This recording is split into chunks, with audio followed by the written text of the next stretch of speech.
Bonjour, bienvenue dans cette vidéo où nous allons voir, toujours dans la série des déplacements de formes, comment aligner des formes entre elles.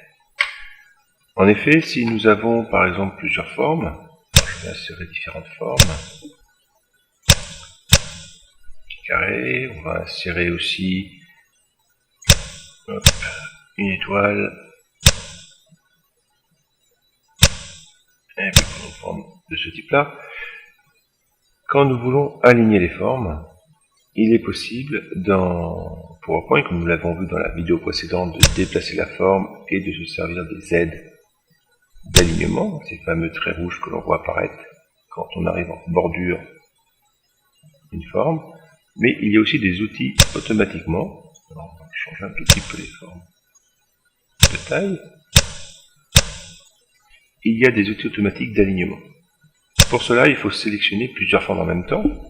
Donc soit en sélectionnant forme par forme, en appuyant sur la touche CTRL à chaque fois, soit en sélectionnant un cadre de sélection, comme nous l'avons vu précédemment.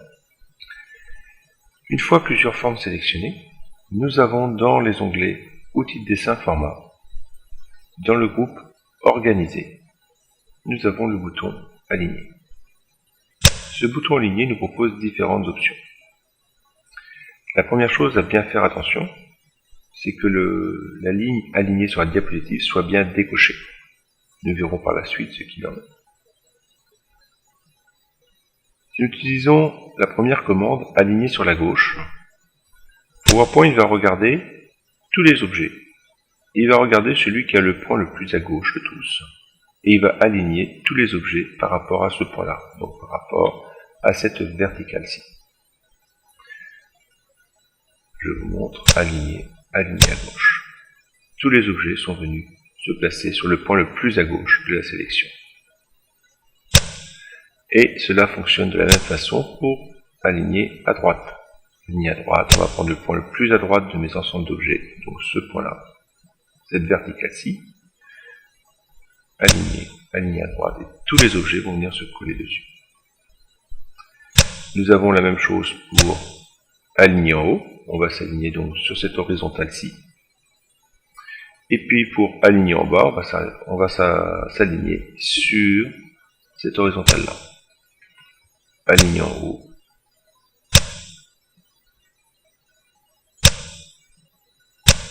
Et aligner en bas.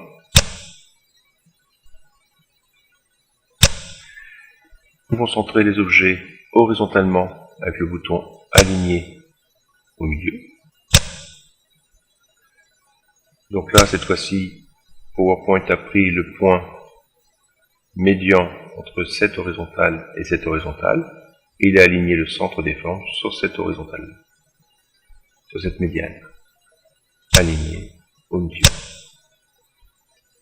De la même façon, nous pouvons aligner verticalement sur la médiane verticale entre cette verticale-ci et cette verticale-là, avec aligner, centré.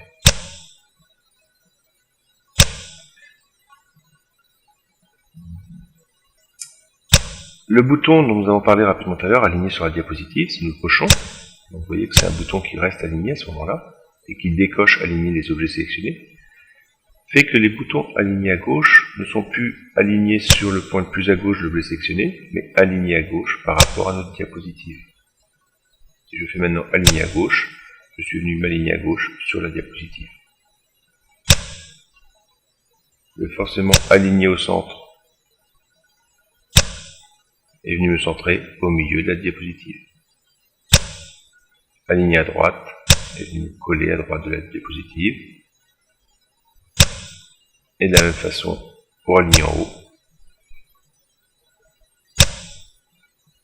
ou pour aligner en bas.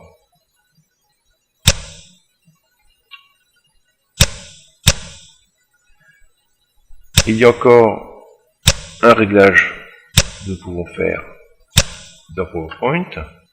Donc,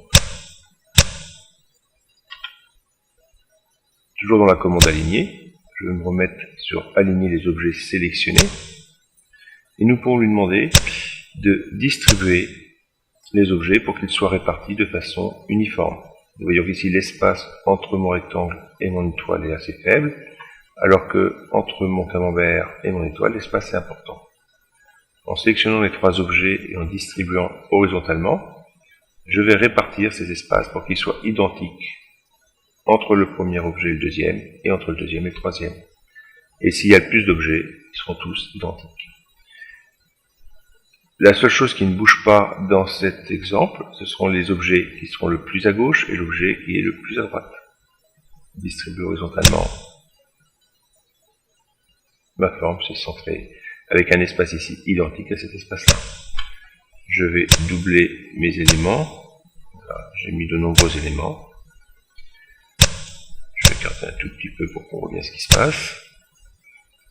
Je sélectionne tous mes éléments. Pardon.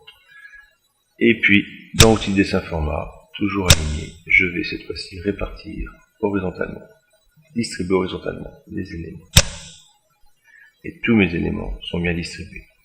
Je peux après tout à fait les centrer au milieu. Et nous avons des espaces qui sont communs entre chacune des formes. C'est facile à vérifier puisque nous avons aussi des aides dans PowerPoint que nous déplaçons manuellement. Nous voyons les petites flèches qui apparaissent, qui nous disent que les distances qui s'allument en même temps sont les mêmes, tout simplement.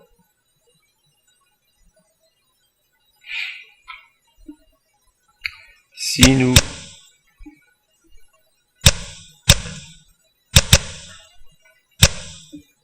nous faisons la même chose, mais en ayant coché aligné sur la diapositive, je lui demande à ce moment-là de distribuer horizontalement,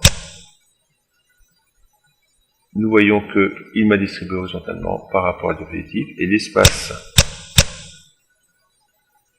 que j'ai entre les diapositives est bien le même. Et cette fois-ci, la grosse différence, c'est que les objets qui étaient complètement à gauche ou complètement à droite se sont déplacés aussi, pour que la distance entre les objets ici soit la même que la distance entre le début de la diapositive, ainsi que la distance entre le dernier objet et la fin de la diapositive. Je vous remontre. On va tout retasser comme ça. Où que soient les objets, je les sélectionne, je vais dans Aligner, aligner sur la diapositive, je vais distribuer les objets horizontalement. On voit que cette fois-ci, les objets de gauche et de droite se sont déplacés aussi, pour que cette distance-ci soit bien égale à cette distance-là, puis celle-ci, celle-là, et celle-ci. Voilà, je vous remercie pour avoir suivi cette vidéo. À bientôt pour un prochain tuto sur PowerPoint.